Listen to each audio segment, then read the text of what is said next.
Okay, let's talk about something kind of strange. Something that's been happening with the American home for the better part of a century. It's this massive contradiction that, believe it or not, says a whole lot about who we are and where we might be heading. Think about this.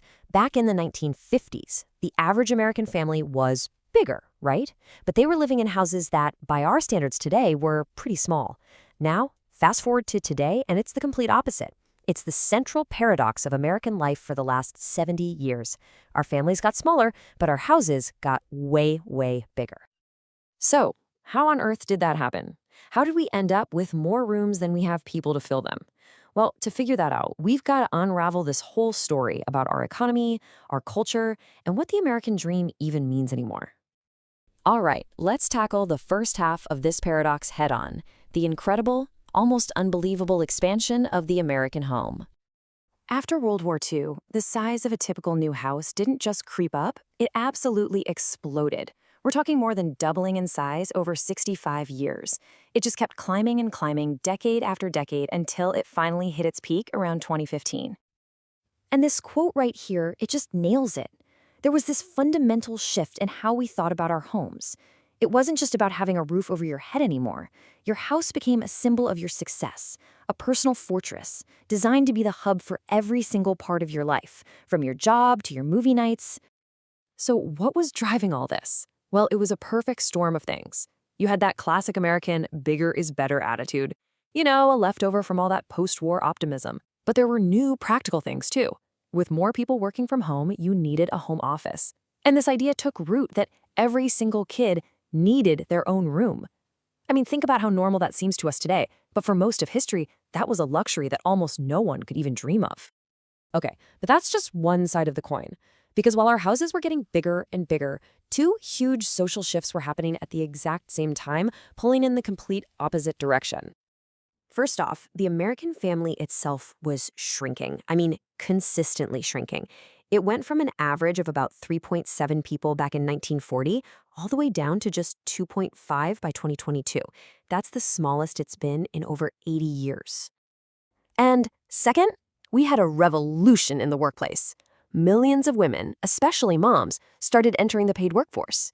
Get this, the percentage of married women with young kids who had jobs skyrocketed from just 12% in 1950 to over 64% by the late 90s. This completely changed the game for household finances. So here's the crucial part. What happens when you mash these two massive trends together? You've got families getting smaller, but household incomes are generally going up. Well, what you get is a literal explosion in personal space. With more money coming in and fewer people living under one roof, the amount of space per person just ballooned to a whopping 714 square feet. That's more room for each American to themselves than ever before in history.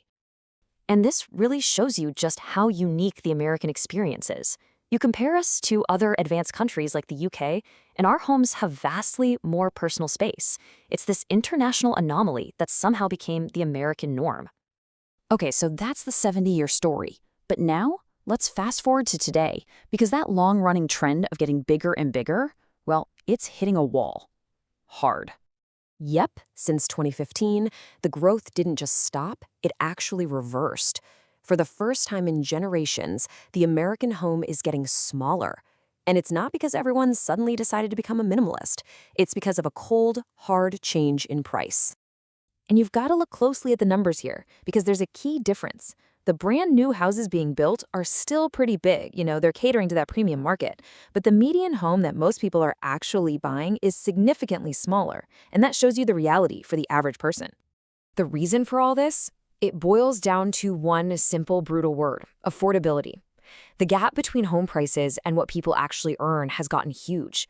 Back in 1985, a house cost about 3.5 times the median income. Today, it's 5 times. That stretches a family's budget to its absolute breaking points. Look, for most people, this isn't about choosing a minimalist lifestyle. It's a financial necessity. You've got soaring prices, land and construction costs going through the roof, and local zoning rules that often make it hard to build smaller, more affordable places. For a lot of people, a smaller home isn't what they want, it's the only option left on the table. So, what does all of this mean for the future of the American dream? Where do we possibly go from here? You see, for generations, the American dream was physically tied to getting bigger. A bigger house, a bigger yard, more stuff.